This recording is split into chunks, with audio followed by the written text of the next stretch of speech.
지난주 금요일 아침에 제가 이끄는 목사님들의 셀 모임이 있습니다.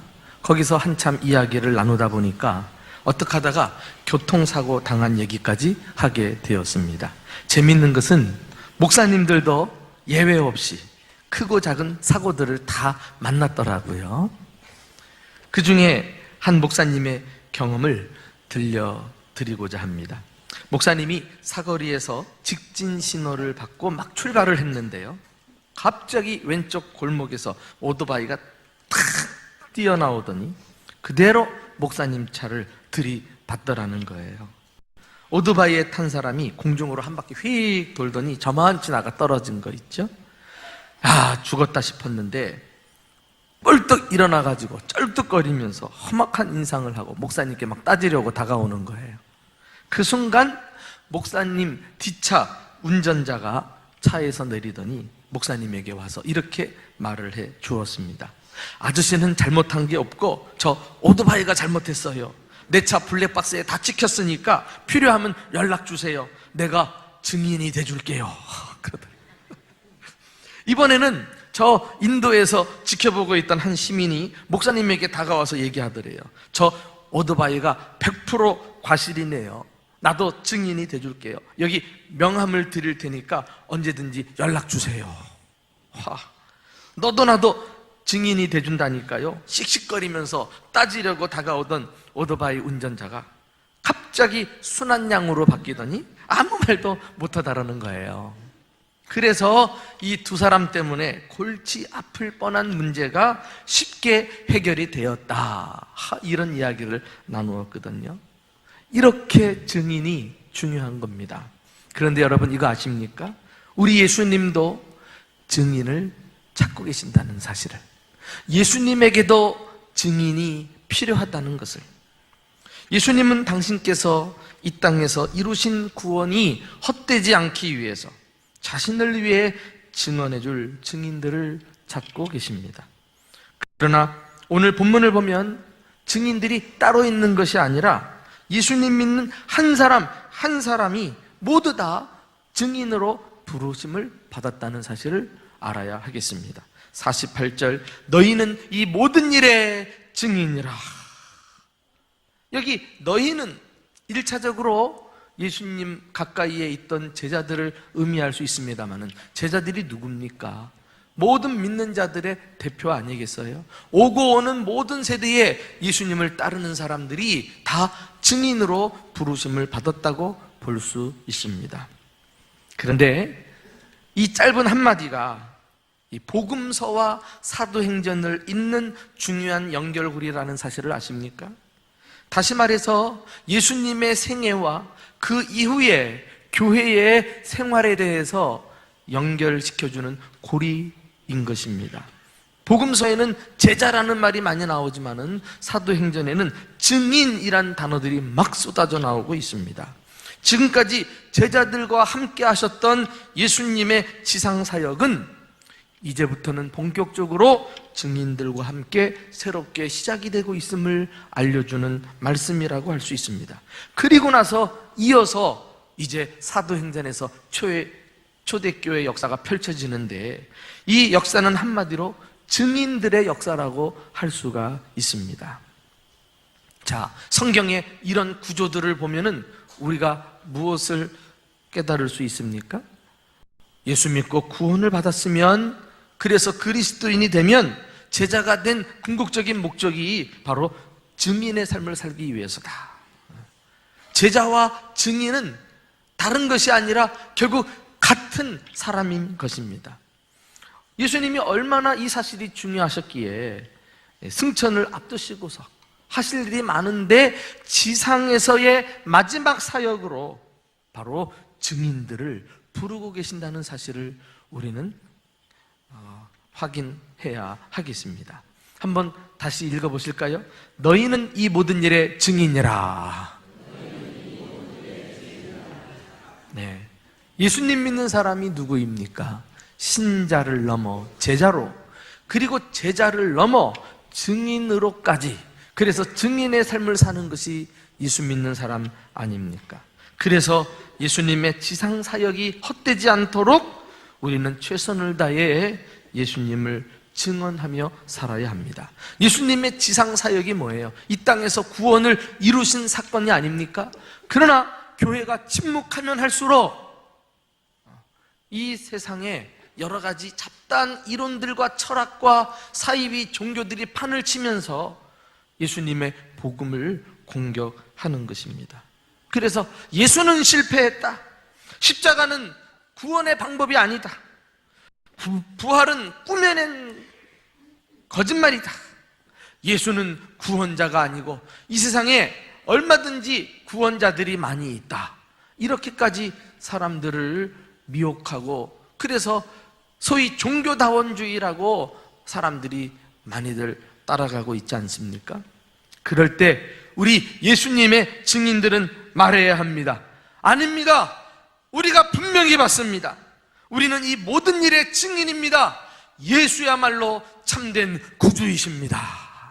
그럴 때 이 세상에 예수님이 이루신 구원이 확장이 되고, 그래서 구원 얻는 사람들이 많아지는 것입니다. 과연 예수님의 증인은 어떤 자격을 갖춘 사람일까요? 첫째는 복음을 확신하는 자라야 해요. 증인은 자신이 보고 들은 것을 사실 그대로 말하는 사람 아닙니까? 당시 제자들은 예수님을 볼 수 있었어요. 그런데 2000년이 지난 오늘날은 어떻게 예수님을 보고 증인이 될 수 있을까요? 바로 하나님의 말씀을 통해서 예수님을 만납니다. 그 말씀을 듣거나 읽어서 믿음이 생기고 또 거듭나게 되고 예수님을 보는 것 같이 사랑하는 것입니다. 참 구원이란 신기해요. 그 예수님과 나와는 아무런 상관이 없는데 예수님을 믿는 순간 바로 오늘 나를 위해 십자가에서 달리시고 부활하신 분처럼, 그리고 그분이 내 안에서 나와 영원히 사는 것처럼 조금 더 의심하지 않고 믿어지는데, 그 예수님만 생각하면 감동이 오고 눈에서 눈물이 쏟아지고 막 주를 위해서 나도 막 죽고 싶은 이런 마음이 일어나는 거, 이게 뭘로 설명을 할 수 있을까요? 이게 구원받은 사람의 삶이 아닙니까? 그 이후에 계속해서 우리는 말씀을 통해 내가 믿는 예수님, 그분을 더 잘 알아가려고 노력하고 또 그분에 대해서 확신하는 가운데 효과적인 예수님의 증인으로 살아갈 수가 있는 것입니다. 자, 이와 관련해서 오늘 예수님께서도 45절, 48절까지 제자들에게 말씀으로 자신을 자꾸 가르쳐 주시는 모습이 나와요. 자, 우리 함께 읽어보실까요? 자, 시작. 이에 그들의 마음을 열어 성경을 깨닫게 하시고 또 이르시되 이같이 그리스도가 고난을 받고 제3일에 죽은 자 가운데서 살아날 것과 또 그의 이름으로 제사함을 받게 하는 회개가 예루살렘에서 시작하여 모든 족속에게 전파될 것이 기록되었으니 너희는 이 모든 일의 증인이라. 여러분, 우리가 알고 있는 대로 당시 제자들은 예수님을 직접 경험한 사람들입니다. 함께 먹고 자면서 직접 만지고 보고 들었던 사람들 아니에요? 그런데 이런 사람들이 결국은 예수님이 잡히시자 다 예수님을 버리고 도망갔어요. 심지어 베드로는 예수님을 배반하기까지 하지 않았어요? 이것을 보면은요, 이 경험 위주의 신앙, 어떤 체험을 추구하는 것은 없는 것보다 나을 수 있으나 결정적인 순간에 내 믿음을 보장할 수가 없어요. 왜? 경험은 항상 있는 게 아니니까. 내 감정이 항상 뜨겁게 달아오르는 게 아니니까. 그래서 예수님께서요, 제자들이 다 도망가고 달아났을 때 부활하시고 다시 그들에게 찾아가십니다. 그리고 그들의 믿음을 회복시키기 위해서 무엇을 하셨어요? 다른 것 하지 않았어요. 말씀을 가르쳐 주십니다. 그들의 마음을 열어 무엇을 깨닫게 하시고? 성경을 깨닫게 하시고 그랬어요. 그래서 이 부흥사경회, 말씀사경회가 지금 이렇게 벌려지고 있는 것입니다. 이것을 보면 말씀 중심의 신앙이 최고인 줄로 믿습니다. 내가 보이는 것 없고 손에 만지는 것 없고 귀에 들리는 것 없어도 기록된 하나님 말씀 부여잡고 이 말씀 속에서 확신을 가지고 서 있으면 아무리 사탄 마귀가 흔들고 세상이 요동을 쳐도 끄떡하지 않고 믿음을 지켜내는 참된 그리스도인이 되는 줄로 믿습니다. 말씀 중심의 신앙이 정말 중요한 거예요. 그러니까 말씀 잘 받으셔야 돼요. 그리고 말씀을 읽고 배우고 그것을 지키시며 살아야 합니다. 그런데 예수님께서 제자들에게 들려주신 말씀의 내용이 뭐예요? 거두절미하고 예수 그리스도의 십자가와 부활 아닙니까? 이르시되 이같이 그리스도가 고난을 받고 제3일에 죽은 자 가운데서 살아날 것, 이것을 성경을 통해 다시 한번 깨닫게 해주신 거예요. 우리는 이 예수님의 십자가와 부활을 한마디로 복음이라고 하지 않아요. 왜 복음입니까? 오늘 본문을 자세히 보시면은요, 예수님께서 이 복음의 핵심을 말씀하신 다음에 한 가지를 더 보태요. 그것을 우리가 놓치고 있는데요, 이것이 무엇이냐면은 또 그의 이름으로 제사함을 받게 하는 회개가 예루살렘에서 시작하여 모든 족속에게 전파될 것이 기록되었다. 이것을 확신시켜 주는 거예요. 뭘 확신시키는 거죠? 예수님의 십자가와 부활만이 온 세상에 죄사함을 얻게 하는 구원이시다. 그래서 유일한 구원의 길이 예수님이심을 가르치시고 일깨우시고 확신을 확 불어넣지 않겠어요? 그런 다음에 너희는 이 모든 일의 증인이라, 이렇게 사명을 주신 것입니다. 그러므로 우리 또한 예수님의 십자가와 부활, 그리고 그것이 유일한 구원의 길이라는 사실을 깨닫고 담대하게 복음을 증거하는 것이 증인의 삶이라는 사실을 알아야 되겠습니다. 바울을 보십시오. 예수님을 믿은 이후에 한 번도 좌로나 우로나 치우치지 않고 평생 복음의 증인으로 살았어요. 왜 그랬어요? 복음에 대한 확신 때문에. 그는 심지어 로마서 1장 16절에 나는 복음을 부끄러워하지 아니하노니 이 복음은 모든 믿는 자에게 구원을 주시는 하나님의 능력이라. 다른 것은 하나님의 능력이 될 수 없어요.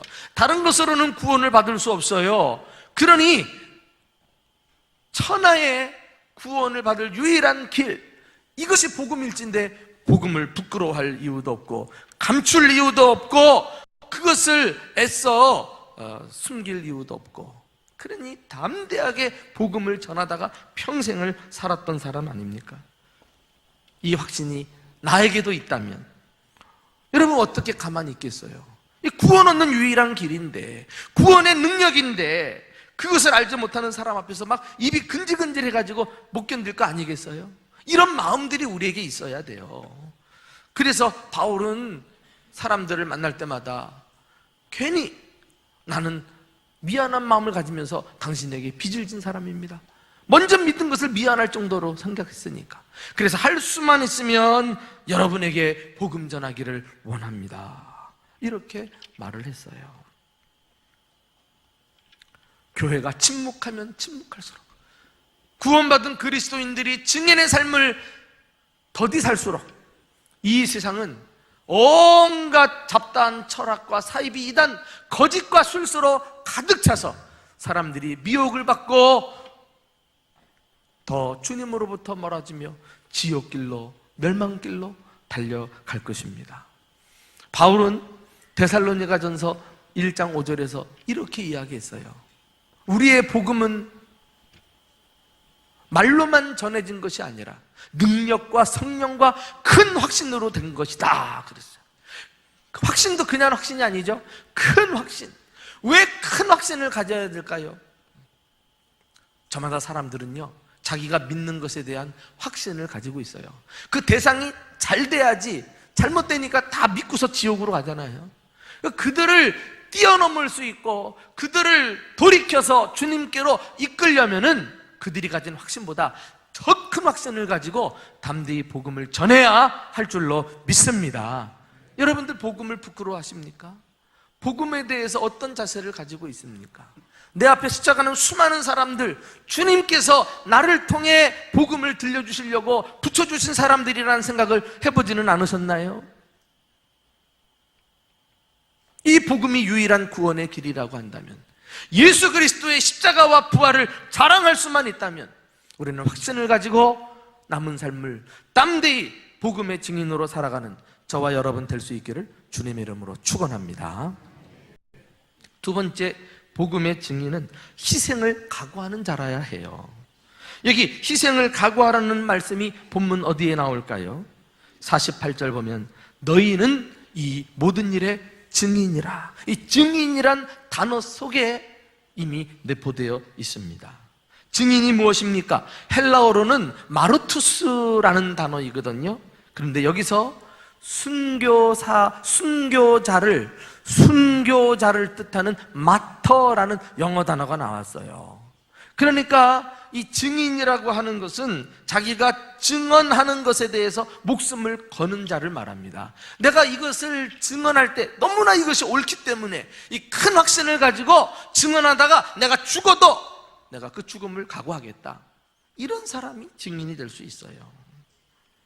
목숨을 내놓겠다는 사람이 어떤 희생과 손해와 불편을 무릅쓰지 않을까요? 아까 서두에서 말씀한 그 두 사람의 증인들도 말이죠. 그거 자기들이 본 것이 옳다고 확신했기 때문에 불편을 감수하고라도 기꺼이 증인으로 자청하고 나선 것이 아니겠어요?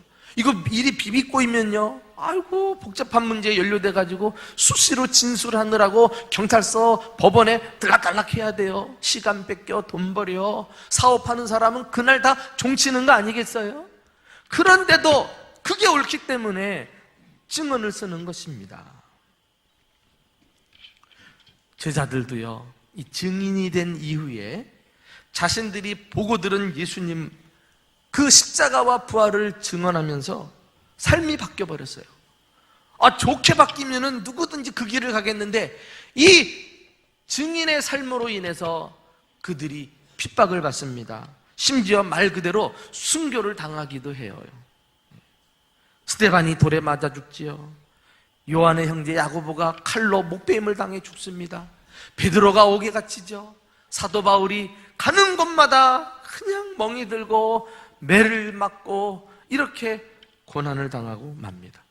참, 이 증인의 삶만 아니었으면 편안하게 예수 믿을 것 같은데, 예수님 믿는다고 자기들끼리 모여서 예배하고 교제하고 떡을 떼고 하는데 누가 뭐라 그러겠어요? 그런데 언젠 갑자기 그냥 이 사람들이 말이죠, 동네로 뛰쳐나가면서 예수가 왕이시다, 예수가 구주이시다 막 외치니까 제일 기겁을 한 게 당시 로마 황제 아닙니까?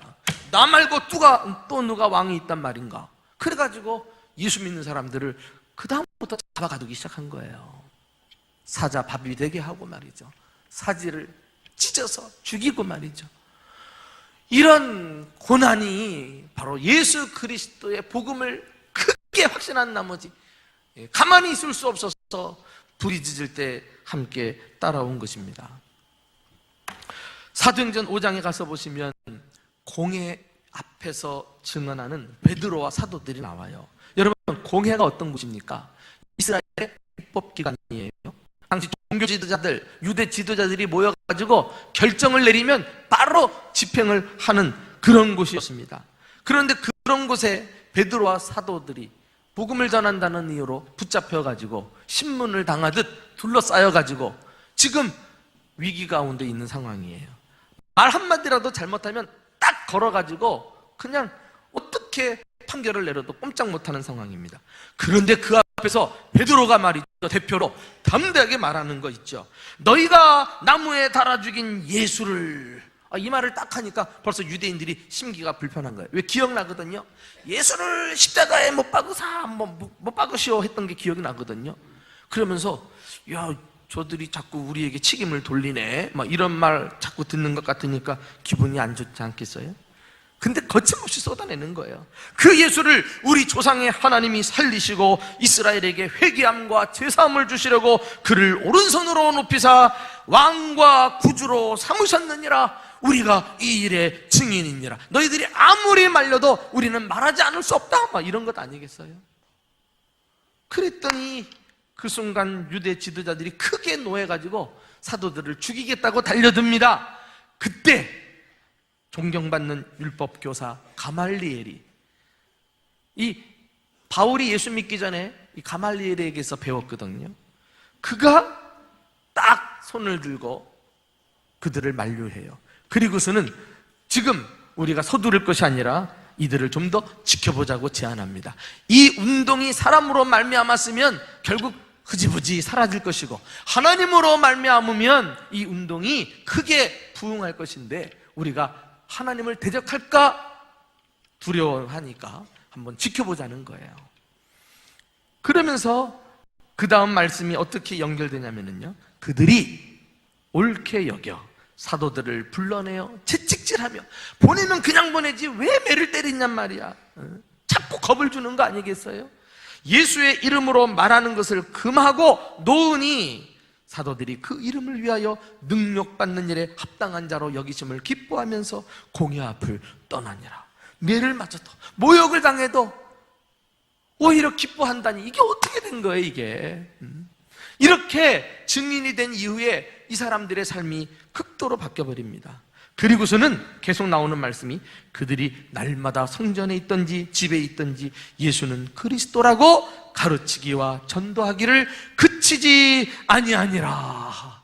나 같으면 매 맞고 나와가지고 아우 입조심해야지, 복음을 전해도 몸을 사리면서 해야지, 이렇게 머뭇거릴 텐데 거침없어요. 나오자마자 말이죠, 성전에 있든지 집에 있든지 날마다 예수를 전하더라. 이것이 바로 증인이 아니겠어요? 이런 초대교회 증인들의 삶을 오늘날과 비교해 보면 막 소설을 읽는 것 같아요. 막 실감이 안 나요. 왜? 우리는 예수 믿고 너무 편하니까, 예수 때문에 아무런 일을 겪지 않으니까. 그러나 여러분, 우리가 핏부림을 통해서 복음을 들려준 일이 그게 멀지 않은 얼마 전의 일이잖아요. 이 땅에 최초로 발을 밟았던 선교사 토마스는 땅에 내리자마자 목이 잘려 죽었다니까. 그 대동강변에 모래사장에 그게 피가 쫙, 목이 잘리는 순간 튀어나갔어요. 죽기 전에 자기 품에 있던 성경책을 그 칼을 들고 내리치려는 박모식이 병졸에게 그걸 전해주고 가요. 그리고 그 성경책을 건너받고 나중에 그 사람이 초대 우리 한국 교회의 전도사가 됩니다. 전도사가. 그 집안이 다 예수 믿어요. 이렇게 한 순교자의 피 흘림이 이 땅에 씨앗이 되고 열매를 맺어 우리가 이렇게 풍성한 영적인 축복을 누리고 있는 것 아닙니까? 여러분, 이것도 실감이 안 난다면요, 지금요 계속 사도행전에 예수 믿고 핍박받는 사건들이 우리 주변 나라들에서 일어나고 있다는 사실 알아요? 이슬람권에서는 예수 믿기 때문에 다 목이 딸려 죽어요. 막 성직자부터 성도들이 그 믿음 잃지 않고 계속 버티다가 그냥 죽임을 당하는 일들이 많아요. 그래서 SNS 보면은 계속 그들을 위한 기도 제목이 올라오고 있잖아요. 가까이에는 우리 북한의 저 지하 숨은 교인들, 저 사람들 지금 고통 중에 있지 않아요? 여러분들은 예수 믿고 얼만큼 희생하셨습니까? 얼만큼 예수님 때문에 손해도 좀 보셨습니까? 예수님 믿는 것 때문에 불편을 감수하며 그 복음 전하려고 애를 써 보셨습니까? 참 우리가 먼저 믿은 거 죄송하고, 또 우리가 담대히 복음을 전하지 못한 거 생각하면 또 부끄럽고, 하나님께서 우리에게 이런 각성을 불러일으켜 주시기를 주님의 이름으로 축원합니다. 이번에 이제 오늘 오후 4시에 총동원 전도주의를 하는데, 이 행사를 통해, 이 행사를 위해서 한 두어 달 교육자님들과 우리 성도님들이 개인적으로나 교구별로 얼마나 애를 써서 전도하고 있는지 몰라요. 그러면서 아름다운 미담들이 막 들려오는데 목회자라도 눈물겹고 참 고맙고 감사하기 그지가 없죠. 야, 우리 교회 증인들이 많구나, 우리 교회 살아있는 공동체구나, 이런 마음이 막 생겨서 너무 기쁜 거예요. 어떤 교구는 장기 결석자부터 우리 교구에 있는 사람들을 다 살려내자 해가지고 장기 결석자 전도팀을 만들어가지고 그 사람들부터 샅샅이 신방하며 살피기 시작합니다. 근데 그 전도팀 가운데 장로님들 팀도 있어가지고 장로님들도 열심히 그 장기 결석자들을 돌아보면서 막 보람을 느끼고 말이죠. 이렇게 은혜를 받는 모습을 보게 되어요. 이야, 참 고맙다. 장로님들이 저렇게 앞장서니까 우리 성도들도 더 분발하고 은혜 받는구나. 제가 확실히 믿기는 우리 장로님들 당회로 모여 회의하는 것보다 그렇게 전도하는 게 훨씬 보람이 있을걸요? 은혜가 있을 거예요. 참 그런 일 그거 쉽게 되냔 말이죠. 희생을 해야지. 힘든 거, 불편한 거 감수하니까 그래도 은혜로운 간증이 나오잖아요. 어떤 교구는 한 달 동안 말이죠, 새벽마다 전도를 위해서 작정 기도하는 거에 돌아가면서, 그래서 막 그 시간을 지켜내려고, 그리고 개근하려고 애를 쓰는 모습을 봐요. 야, 교회에서는 뭐 특세라 그래도 2주밖에 안 하는데, 야, 전도를 위해서 한 달 동안 새벽 기도한다. 대단하다, 대단하다. 그 얼마나 그 불편하지만 그 증인의 삶을 위해서 애를 쓰는 거 아니겠어요?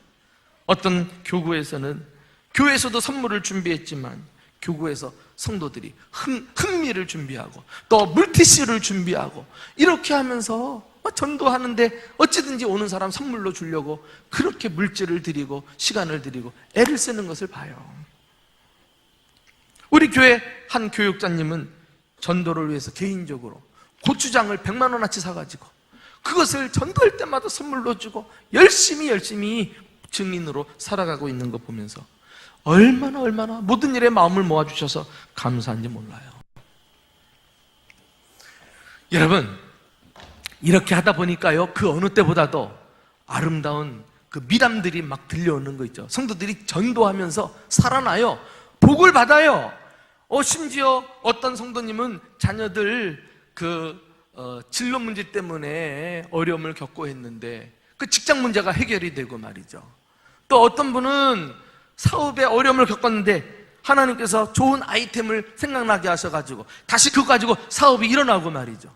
어떤 분은 집 문제 때문에 고민하며 어려움을 겪었는데 집 문제도 더 좋게 해결해 주시고, 막 여기저기서 아름다운 간증거리들이 솟아나는데, 그렇구나, 하나님께서 우리에게 증인의 삶을 맡기시고 그것에 희생을 무릅쓰고 충성하면 나머지를 책임져 주시는구나, 이것을 확인할 수 있었어요.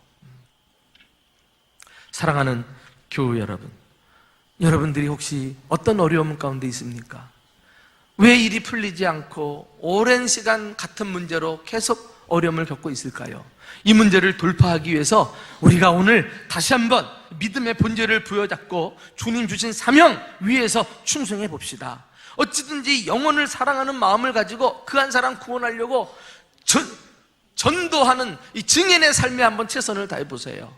주님께서 반드시 먹고 입고 이 땅의 삶을 형통하게 인도해 주실 줄로 믿습니다.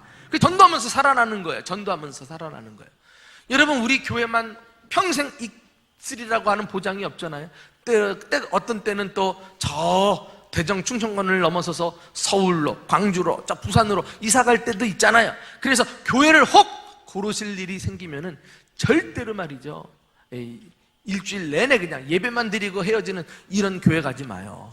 그냥 불이 꺼져 있고 주차장에는 뭐 개미새끼 한 마리도 안 보이는 이런 교회 가면 안 돼요. 그냥 일주일 내내 불이 켜져 있고 성도들이 오고 가고 주차장은 사람들이 왕래하는 일로 바쁘고 막 이런 일로 교회 생활하면요, 살아난다니까.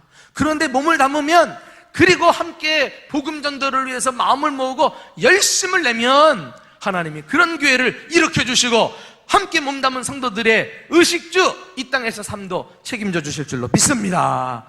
주님이 약속하셨어요. 주님이 약속하셨어요. 그러므로 주를 위해 죽고자 각오할 만하지 않겠어요? 내가 주를 위해 희생하면 주님이 내 삶을 책임져 주시는 이 놀라운 은혜를 우리가 남은 날 동안 증인으로 살면서 경험하고 간증하는 저와 여러분 될 수 있기를 주님의 이름으로 축원합니다. 마지막으로 예수님의 증인은 성령으로 충만한 자라야 합니다. 생각해 보세요. 목숨을 내놓고 희생과 손해를 무릅써야 하는 증인의 삶이 어찌 사람의 힘으로 되겠어요? 내 힘으로는 불가능한 일입니다. 예수님의 증인은 처음 예수님 믿는 것도, 거듭나는 것도, 복음을 확신하는 것도, 그리고 희생을 무릅쓰는 것도, 이게 다 성령님과 깊은 연관이 있는 것을 보아요. 한마디로 증인으로 사는 것은 자기 힘이 아닌 성령의 능력으로만이 가능한 것입니다. 그래서 예수님은 마지막 순간에 제자들을 부르시고 나서 성령의 능력을 약속하시는 것을 볼 수가 있어요. 자, 우리 49절을 다 같이 읽어보겠습니다. 49절이에요. 시작. 볼지어다 내가 내 아버지께서 약속하신 것을 너희에게 보내리니 너희는 위로부터 능력으로 입혀질 때까지 이 성에 머물라 하시니라. 제자들을 증인으로 만드시고 그리고 빨리 나가서 복음을 전해라 이렇게 말하지 않고 머물러 있어라. 이곳에 머물면 내가 승천하고 약속한 성령을 너희에게 보내주겠다. 성령의 능력을 약속해 주셨어요. 이 사실이 얼마나 중요했던지요. 지금 우리 누가복음 이 말씀은 승천하시기 전의 이야기거든요. 그런데 사도행전 1장으로 넘어오면은 예수님이 이제 바로 승천하시는 사건이 기록됨으로써 시작이 되는데, 그 승천하시는 바로 직전에 예수님이 다시 한번 성령의 능력을 약속하셔요. 그게 사도행전 1장 8절 그 유명한 말씀 아니에요? 우리 다 같이 한번 읽어봅시다. 시작. 오직 성령이 너희에게 임하시면 너희가 권능을 받고 예루살렘과 온 유대와 사마리아와 땅끝까지 이르러 내 증인이 되리라 하시니라. 그리고 구름 속으로 주님이 승천에 올라가십니다. 이후에 제자들은 이 땅에 남아서 예루살렘에 머물면서 주님의 약속을 붙잡고 기도하고 있었을 때 모인 사람들에게 성령이 충만하게 임하신 줄 믿으시기 바랍니다. 이때 성경의 기록을 보면은 각 사람의 성령이 충만히 임하셨는데요, 그 성령을 어떻게 묘사했느냐면은 불의 혀같이 갈라지는 성령이, 그리고 바람 같은 성령이 그들에게 충만하게 임했다고 말씀합니다. 왜 성령을 하필이면 불 같고 바람 같다고 묘사했을까요? 이게 다 증인으로서 살아가는데 적합한 요소들이에요. 불은 무엇입니까? 꺼지지 않는 힘을 말합니다. 증인으로 살면서 내 안에 구령열정이 식지 않고 증인으로서의 열정을 끝까지 가지고 살아가도록 하시는 분도 성령님이신 줄로 믿습니다. 뿐만 아니에요. 바람은 뭐예요? 바람은 어디든지 옮기는 힘이 있어요. 우리가 예루살렘에만 머물 것이 아니라 온 유대와 사마리아와 땅끝까지 나가야 되는데 이게 사람의 힘으로 가능한 말이에요. 우리가 복음 전파를 세상을 품고 해야 되는데 이게 현실적으로 이게 가능하느냐 말이에요. 그럼에도 불구하고 성령 충만한 교회들은 바람 같은 역사로 말미암아 우리가 갈 수 없는 뜻밖의 새로운 곳에도 얼마든지 달려가서 복음을 전하는 증인이 되는 줄로 믿습니다. 그래서 충만한 교회, 성령 충만한 교회가 일을 내는 거예요. 그렇지 않고 부럽다 어떻게 하냐, 우리는 못하는데, 이렇게 넋두리만 하고 있을 게 아니라고요. 이미 우리 교회가 세계 열방을 품고 국내 선교, 국외 선교 열심히 박차를 가하는 가운데 한국 교회의 좋은 모델로 기감이 되고 있지 않아요? 이게 사람의 힘으로 됐던가요? 그게 조목조목 계산해가지고 그래서 나온 수치 가지고 일을 할 수 있었던가요? 우리는 앞으로 더 많은 일을 할 텐데, 관건은 내가 성령 충만하냐예요. 우리 교회가 성령 충만한 공동체가 되느냐예요. 바람 같은 불 같은 성령 충만함을 입어서 증인 공동체로 쓰임받는 저와 여러분 될 수 있기를 예수님의 이름으로 축원합니다. 어느 이 말씀 준비하다가 내 개인적인 사례가 생각이 나요. 한참 막 그냥 그 성령 충만하고 말이죠, 그리고 복음 열정에 사로잡혔을 때 신학생 시절에 그 우연하게 그 절간을 지나가다가 제법 큰 절간이었는데요, 구경삼아 안으로 쓱 들어갔더니 대웅전이 나오잖아요. 그 대웅전에 어떻게 생겼나 봤더니 저 중앙에 큰 불상이 이러고 있는데, 곳곳에서 사람들이 일어났다가 앉았다가 절을 하고, 그 모습 보니까 너무 마음이 아픈 거예요. 저 돌이 무슨 의미가 있다고, 왜 거기에 읊조리고 있느냐 말이에요. 길이 있는데 막 견딜 수 없이 막 안타까움이 일어나는 거예요. 막 목이 막 근질근질해 견딜 수가 없어요. 그런데 그 불상 앞에 모녀가 된 듯한 두 사람이, 딸이 아픈지 말이죠, 어머니가 딸을 부추기면서 이렇게 세웠다가 또 다시 또 절을 시켰다가 이러는 모습 보고 막 견딜 수 없어요. 그런데 갑자기 말이죠, 뒤에서 누가 등을 확 미는 것처럼 나도 모르게 그냥 탁 앞발이 본당 안으로 들어가는 거 있죠. 그리고는 쫙 그리고 불상 앞에까지 가가지고는 뒤를 돌아보고 막 거침없이 외쳤어요. 주 예수를 믿으세요. 그러면 우리와 우리 집이 구원을 받습니다. 살아계신 하나님께 나가는 길은 예수밖에 없습니다.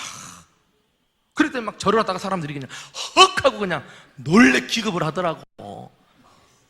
그리고 아무 일도 없는 듯 딱 걸어 나오면서 저쪽에서 중들이 막 달려오길래 후다닥 도망갔지 뭐. 야, 그리고 나서 말이죠, 난 절대 우연이 아니라고 생각하는데 그 이후에 내가 사실 가난한 신학생이었거든요. 등록금을 내야 되는데 제때 못 나고 2차, 3차 경고문이 꼭 붙여진 다음에 빚을 내가지고 내고 이렇게 매 학기를 지나갔는데, 이야, 갑자기 미국에서 한인교회가 국내에 있는 신학생들을 돕자 해가지고 제가 신학생 발탁이 돼가지고 졸업할 때까지 매달 장학금이 나오는 거 있죠. 그래, 동국장 안 하고 교회 다녔다, 학교 다녔다니까요. 와, 또 그 학기에 하나님이 지혜를 주셔가지고 얼마나 공부 능률이 올랐는지 점수를 죄다 A 맞아가지고 장학생이 됐, 장학생이. 아니, 사람들이 약간 장학생 됐다니까 안 믿네. 와, 하나님이 지혜를 주신 거예요. 그리고 먹고 자고 입는 거 주님이 이렇게 도우시고 저렇게 채워주시고 해서 여기까지 온 줄로 믿으시기 바랍니다.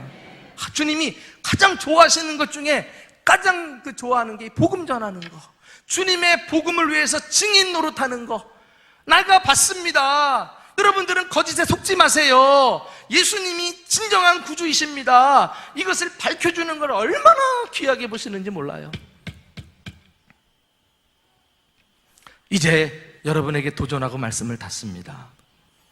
예수님의 증인이십니까? 예수님 믿고 증인의 삶을 살고 계십니까? 예수님 믿는다는 것은 다른 것이 아니라 증인이 되는 거예요.